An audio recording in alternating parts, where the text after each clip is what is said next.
Psalm 116. Don't lose your spot there, but you'll feel like I forgot my spot there, because today's going to be a little different than what you're used to. Perhaps we tend to take a passage and dig a little deeper into it, but you're going to read just one verse with me. I'll have a few behind me that you'll see. But this is very time appropriate for me. It's not uncommon when I go away that I try to really let my mind take a break, and then I'll come back with something that was specific to a trip I took, and this is such a case. I just came back from an ocean visit. It's something that I do every year typically to get to the ocean. I'll explain why. But if you've never been to the ocean, and I know some people haven't, maybe a number of you have not, you figure because we live next to a great lake that there's no need to see the ocean. But I would highly recommend, if you've never been to the ocean, to go to the ocean. Now, when I say ocean, I'm not necessarily referring to the beach. The beach is not for everybody. Sand and toys, it's not for everybody. Swimming and salt water is not for everybody. I understand that. And by ocean, I definitely don't refer to crowded beaches with immodestly dressed people. Those are very dangerous places to be, spiritually speaking. And in our world, it's getting less and less clothing, and that makes it more complicated for a holy mindset. But my recommendation is referring to a place where you can be confronted with the spiritual nature of the ocean. I don't know how to explain it, but there is something spiritual about the oceans of this world. Now, I do know this, if you allow it to be, the ocean is more than just surfboards, boogie boards, skim boards. It's more than beach towels and beach blankets and beach umbrellas. It's certainly more than waves. It's more than jumping in them or riding them or getting a nice suntan or having a good time. It's more than that if you let it to be. There is something about the ocean that draws the mind and soul near to God. I don't think it's just me. I think it's universal if we allow it.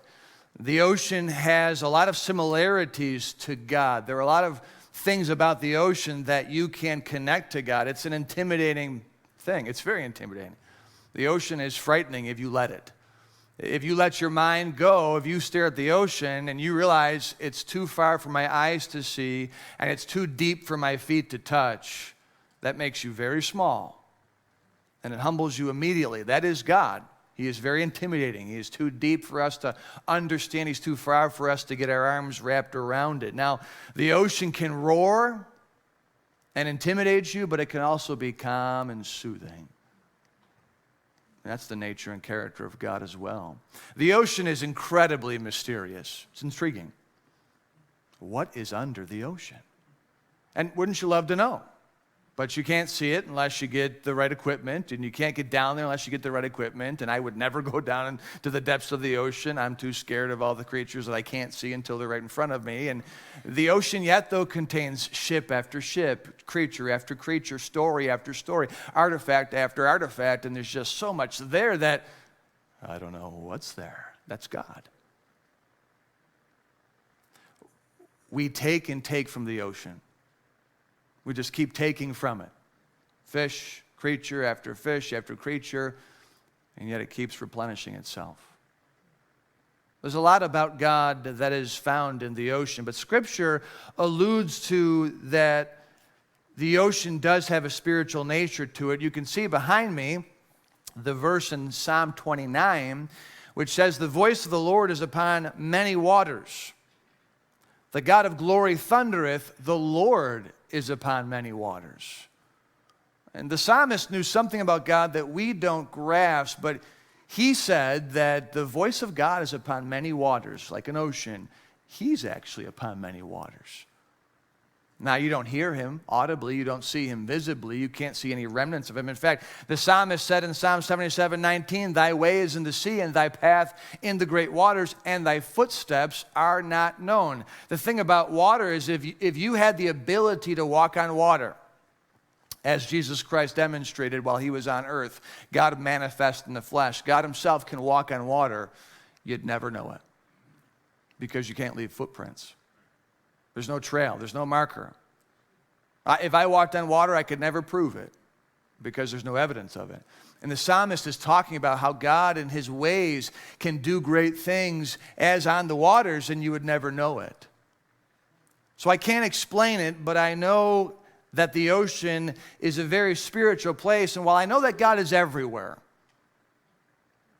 he is especially present at the ocean, which is why I'd recommend everybody at some point in your life, go to the ocean and go alone. I mean, yes, go with your family, go with a friend, but go take a stroll on the ocean by yourself without anybody. And come back and tell me if you felt what appeared to be a stronger presence of God. This is one of the reasons that Tara and I will try to get to the ocean as often as possible. Wherever we are in the world, we try to experience that great body of water together. And having just returned from such a place, I'm going to tell you what I heard upon the waters. Now, it's something simple. It's something intended to encourage you. You've got to wait a few more minutes, though. It's going to be at the end of the sermon. I'm trying to keep you engaged. But I felt like the voice of the Lord was upon many waters. And I want to share that with you this morning.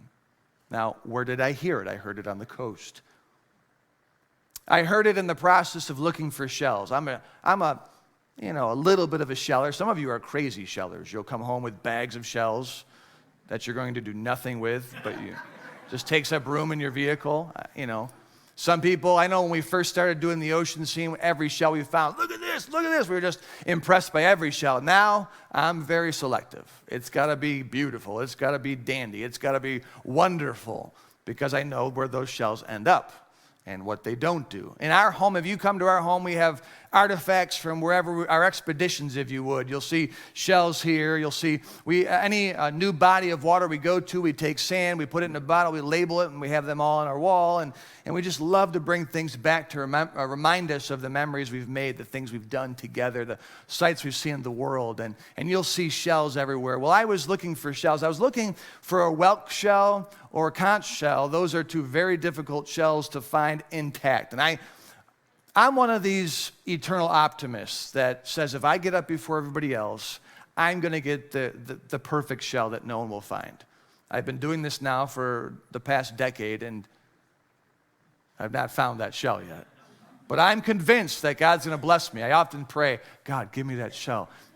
Like he cares about me getting a shell. But it's got to be right around the corner. And so I see it, in the distance, and I walk fast without looking like a foolish tourist, and I get there to find out it's not perfect. But this is the moment when I was looking for shells that I thought, I heard the voice of the Lord upon many waters. Let me start by saying this, and I want to relate to you this morning. I think everyone in this room, with the exception maybe of some young people, are going to be able to relate and appreciate what I'm about to say. And it's this: no one leaves this world unbroken. In fact, everyone in this room, everyone listening in your own rooms, you are broken. Now, if you don't believe you're broken, you're either blind, naive, or extraordinary. And I recognize that there are some extraordinary people in the world who may get through life for some time without being broken. It's not been a rare thing for people to ask me, Pastor, how you doing? And my answer, and it's sincere, I'm broken. Now, I don't mean brokenhearted, although that's a part of it, but I'm a broken man. And if you were honest, you would admit you're a broken man or a broken woman. I'd like to see the world this morning through the life of a mollusk. I don't know if you know what a mollusk is. You know what a mollusk is? It's a slippery, slimy, what would appear to be a worthless, part of the ecosystem, unless you like seafood. I don't know who would eat slippery, slimy things, cooked, not cooked. I don't know who would do that, but you're out there. I know you are. I saw somebody over in this direction nodding their head. They knew what a mollusk was. They were licking their lips already. I don't know. But mollusks are a major part of our world. In fact, most people don't know this, but shells are not magical rocks that wash up on shore that are crafted somewhere in the depths of the sea by the rock monster or by creation. A seashell is made by a mollusk. And if you want to picture a mollusk, picture a snail, picture a slug. But you find shells on the seashore, you are looking at, this is kind of morbid, you're looking at a skeleton of a mollusk. Now a mollusk is just a slippery little guy that goes into a big shell that he made, maybe she made. I don't know how the gender works with these little creatures, but there's thousands of species of them. And when they're born, they begin laying down layer and layer of essentially limestone for their protection. Sometimes they make them big right out of the gate so they can grow into them. Others make shells bigger and bigger as they grow. If you look at a shell, there are layers, and they think those layers are just like the rings of a tree, that will tell how old that mollusk was. So a beach, the kind that I'm encouraging you to go to, is essentially a cemetery of bones. And you're looking for the most beautiful bone there is on the beach. But these shells were the outside shell, the outside body, if you would, of a mollusk. So a seashell is a product of a mollusk. It's the legacy of a mollusk. Furthermore, seashells are like fingerprints.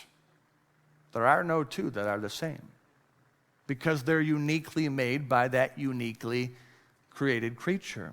So seashells are, for that reason, unique in color, unique in pattern, unique in shape, and unique in size, which is why we love them. And I want you to join me this morning in seeing your life as a seashell. At the end of your life, what you are is the product of your life, and that's represented in a seashell. And it's going to wash up on a shore of your believer. It's going to wash up on the shores of heaven. And that's what we're going to really talk about more than anything as we get through this. But we all want to find, when we go to the beach, we all want to find a seashell that is like this monster. Now, if you want a monster like this, you have to go down to Tobago. Tobago is a little island outside of Trinidad, and you can find my man selling these for $15. For me, 2 for $15. You just got to walk away and pretend you're not interested, and you get one buy one free. This baby is beautiful. You are not going to find this on the seashore. I learned after the fact that they harvest these in the Atlantic Ocean. Not a huge fan of that because they had to kill the creature that was in it. But if you want something like this, you got to get a scuba gear on and go find it. And you're not getting mine either. But if you go down to where I just came from, you'll find a beautiful shell like this. I realize it's much smaller. I realize it's not as impressive, but they're going to be almost all broken. Because by the time they get to the shore, they have been beaten and bruised. And that's what your life is like.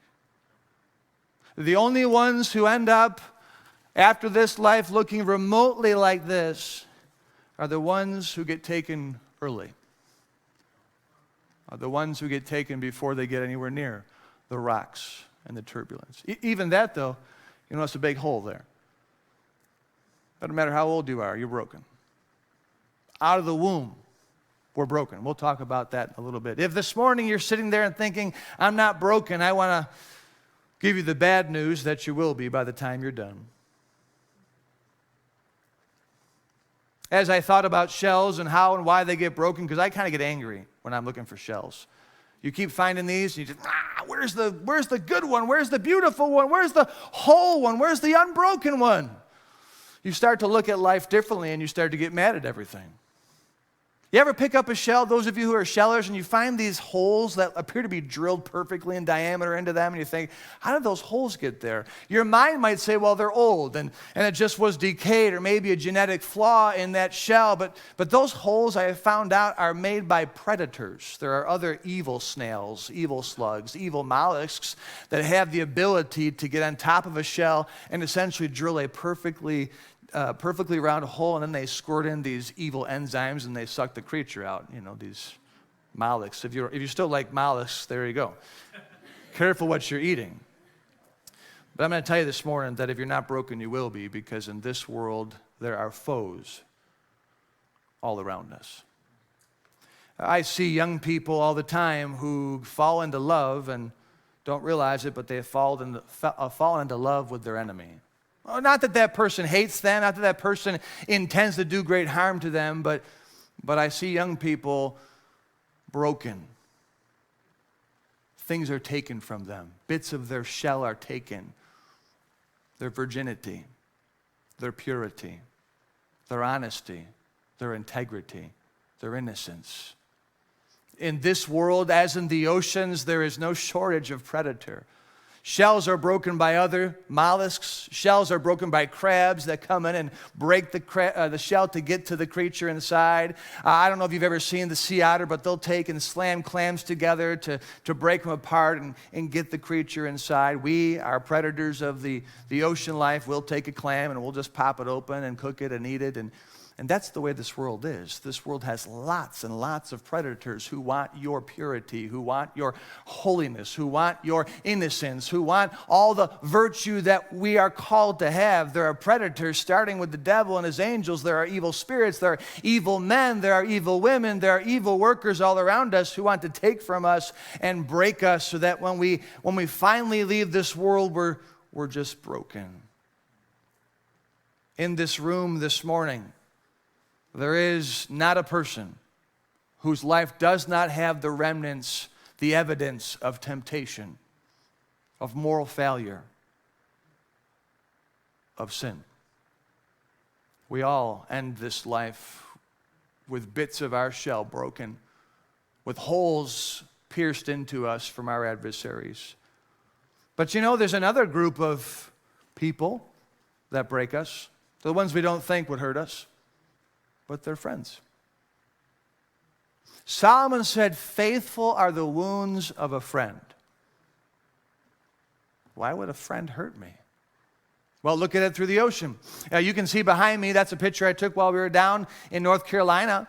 You can see all these shells. They come together. The currents tend to take all the shells and deposit them into one place. We used to stay on one part of the coast where there weren't a lot of shells. This year we moved to a different part of the coast and there were a lot more shells, which tells me that the currents tend to go that direction and deposit them. But as I look for my perfect shell, I look into the water as they're coming in and I notice they're all bunched together. And that's where I find out my perfect shell is being broken by the people, the shells that are close to it.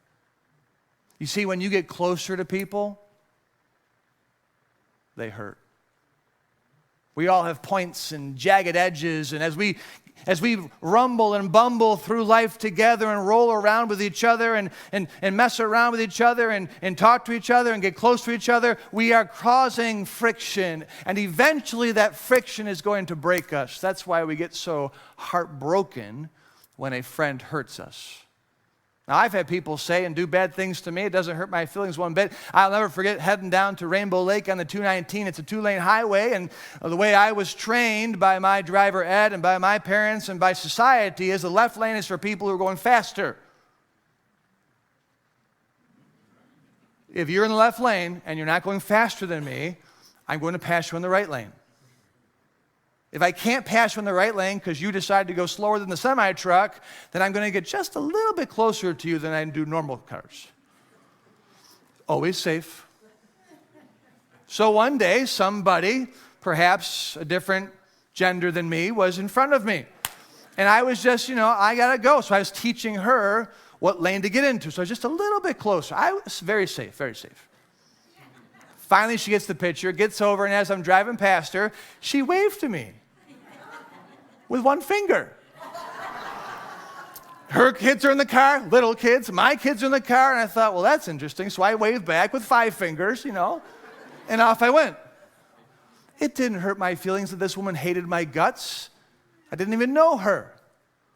But I will tell you this morning, and you should be able to relate if you're any older than 30 years old, some of the greatest heartbreak in my life have come from the people I love the most. Why? Because they're so mean and nasty? No. I just love them. And when they don't love me because of something I did or because of something they did or because of just a bad day, it hurts. It hurts. Each of you, if you've had a good friend, each of you, if you had a family you loved, you've experienced this heartbreak. You've experienced even breaks in your life that have caused scars, have caused real lifelong pain for you that you're going to show when you finish this life. You're going to roll up on the shores of the afterlife, and there are going to be broken edges that have been caused by people you love. Forgotten birthdays, ignored feelings, a lack of gratitude for important sacrifices. Those all hurt, which is why I would argue one of the most painful things in life is marriage. One of the most painful things in life is parenting. And if you're listening to me and you're single and you're saying, well, then I'm going to avoid both of those, you're broken. If you thought that, you're broken. Well, then I'm going to get broken. Yeah. If you're avoiding pain, you're avoiding people. If you're avoiding people, you're selfish and you're broken. You following me? But parenting hurts. It breaks us. Friendships break us. I know this morning in this room and listening, there are broken people all around me. I know that because I know you. I know your lives. I've gotten to learn about you. And I could point out, of course I won't, but I could point out people, and I know you're broken because of what somebody close to you did to you. And by the way, sometimes you shouldn't be broken, but we're sensitive. But I want to finish with the most influential part of life, the one thing that breaks all of us. You may be really good at discerning your enemies and avoiding them. You may be really good at picking friends and making sure that you don't let anyone hurt you, but nobody avoids the flow of life, the currents. If you've ever been in the ocean, you know that you are powerless to stop or slow the currents of the ocean. Where we went this past year, there were 4 deaths already from riptides. Now, if you've not been to the ocean and somebody tries to educate you on riptides, just forget it. Just say, if it's my time to go, it's my time to go. I've been going for years, and you're supposed to know how a riptide comes. And my poor children, they look up to their father, who should know better. Is this a riptide, Dad? I don't have a clue. I don't know. It's when 2 currents hit each other. Well, have you been in the ocean? I mean, waves are coming, currents are going, I don't have a clue. So I don't know, kiddo, just hang on tight. If you go out there, just hang on. I'll get out there maybe, You can't stop the ocean. If you're a shell, you're going where the ocean takes you. You don't have a little flipper that you can hit a button and stop the ocean. No, if it wants to take you to the east, you're going to the east. If it wants to take you to the north, you're going to the north. And these currents will take you wherever they want to take you, and if there is a rock in the way, you are getting broken. On this one coast we were at this year, there were more rocks than usual, and I saw those rocks as threats to my treasure. Because as shells come in and hit them, they break. And I can't stop the currents, and the shells do nothing to stop them either. No one gets through life unbroken. No one can hide from the death of loved ones. No one can hide from sickness. Well, I take all my vitamins and I exercise regularly and I do everything right and I'm smarter even than the doctors because they're evil and you can do all that and you should do all that, but you cannot stop every sickness. You cannot stop every infirmity. You cannot predict them. You cannot find them. If they want you, they're taking you. And when they come, they break us. No one can hide from the unexpected storms of life. No one can evade the rocks and riptides of life. Death breaks us. Unexpected loss breaks us. Unstoppable and unavoidable pain break us. But here's the one that really, really wrecks us. And we have no say in the matter. You know what the greatest current in life is? The most influential current in life? Genetics. Nobody in the womb has a chance to kind of look at I don't want that one. I don't want that one. I definitely don't want that one. No, great-great-grandma was a pain in my tush, so I'm not going to get that one. And dad's got this. And no, you get whatever, mom, dad, grandmas and grandpas, great uncles and aunts, you get whatever comes to you. And you wake up without a clue in the world of what's about to happen, but then you do what you do by nature. That's the current of life. And you say, I want to fight it. You should. But you'll never beat it. I want to resist it. Well, you can kind of push back on it, but it's going to take you where you, if you're a pessimist, you are a pessimist by nature. Fight that. But you'll always fight that. That's why people are drawn to addictions. Some people are drawn to alcohol. Some people are drawn to sex. Some people are drawn to gambling. Some people are drawn to bitterness. These are things that are part of human nature that just kind of take us naturally. We all do what we do naturally. I can look at families in this church, generations, and it's just amazing how much Jeremiah Thorpe and Abraham Thorpe are like Mike Thorpe. They were like that out of the womb. I mean, if you ever see pictures of Jeremiah and Abe walking, they have cowboy boots on, they're walking just like Mike, as soon as they learn how to walk.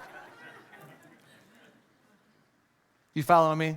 I'm exaggerating, of course, but you following me? This is why I know people are broken, because this morning, if you're older than 10, maybe 18, depending on where you are in your maturity, you wake up and you say, stop doing that. And yet you do it again. And you go to bed and you say, tomorrow's going to be a new day. I'm not going to do that anymore. And then you do it all over again. And every day you say, man, I'm broken. Everyone is broken. We have this knack of dressing up our shells. To all the other shells, when they're not looking, we paint our shell and we put some super glue on there. And I'm not broken. Pastor Phil talked about it in the last hour. What a great lesson it was about beware of yourself and how the flesh likes to dress it up and be confident in itself. But we do this. We try so hard amongst our peers to look like we've got it all together. That invulnerability. No, I'm fine. I don't need anything. I'm doing just fine. How can I pray for you? What do you need? We're all capital A-L-L, we're all broken. Right now, somebody is dealing with depression. And you don't know why you have depression. And you've tried every medicine in the cabinet. You've tried every book on the library. You've tried every doctor. And you just say, I don't know why I am this way. You're broken. Right now, somebody can't get past their pornography addiction. They can't get past their gambling addiction. And you're trying and you just can't seem to get past it. You know why? Because you're broken. There are people in here who just cannot get past the grief, losing their loved one, losing their child, losing their spouse, losing their parent, and you just cannot get past it. You cannot get through it. You cannot, primarily because you, like me, you're broken. There's no flaw in not getting through grief. We're just broken people. You're not encouraging me, Pastor. Well, I can't encourage you until you get on the same page with me. Please don't fool yourself. If you don't think you're broken, you're more broken than the rest of us. You should feel like I feel this morning. Like a joke. You should feel like I feel. Like a failure. You should feel the way I feel. Unworthy of heaven, unworthy of God's love. Do you feel that way? If you do, welcome to the club. Psalm 116, verse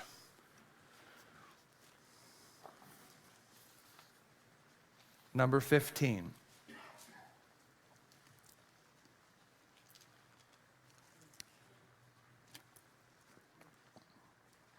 Precious in the sight of the Lord is the death of his saints. I wish I could sing. There's a great song called, I think, Finally Home, I think is what it's called. About stepping on the shores of glory. That verse, I know there's more to it. I've studied it, but I want you to see it through the context of when we die, if you're a believer, you die and go to heaven, there's something precious about me coming home to God. And maybe to my wife and kids too, I don't know. but to the Lord, there's something precious. And the way I feel with the life God has given me and the outcome I've given him, I ask myself, why would he view that as so precious? I feel as though when I get to heaven, it just would be natural for God to be kind of standing there and just... Now, I'm not saying this to be humble. I'm saying this because of one of the most haunting passages in all of Scripture. To whom much is given, much is required.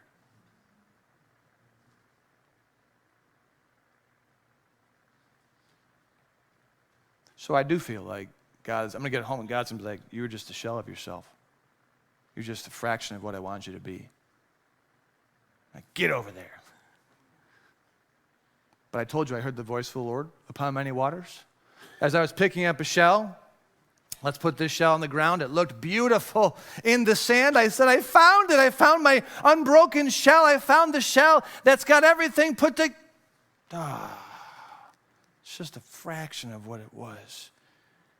And I heard the voice of God whisper in my ear, said, it's still beautiful. And I looked at it and I said, yeah, that is still beautiful. I don't have the full shell, but that still is beautiful. When you and I get to heaven, we're going to look just like that. Broken. Broken by foe, broken even by friend, but certainly broken by the flow of life. And God's still going to look at us as he picks us up off the sand of heaven's shores. He's going to say, boy, yeah, you could have been more, but that is beautiful. You know why? Because this is a unique shell. There's no other one in the world like it. No other one in the world. This little mollusk made this shell. And although he got beaten by the rocks and broken by the crabs and maybe broken as the currents of life pushed it into a dock or some other structure, it still made something special. Today, if you're a believer, you are a saint. The Bible calls believers saints. We are separated for God. We have put our faith, trust in Jesus Christ. He's become our Savior. We become His child. If you are a believer, the Bible says precious in the sight of God is the death of His saints. You may be down here in this world and your life might be broken. And if you exposed it to us this morning, if you put your life here in front of all of us to see your brokenness, we might walk away and say, you're nothing. You're a disgrace, in fact. How can you not get over that addiction? How can you not get past that? How can you not be better? You disgust me. We might do that in our self-righteousness, but God will see something in us that He adores. Because your life is not a loss. It's not a waste. There's something in each of our lives that God is able in His unconditional love for us to pick up and say, wow.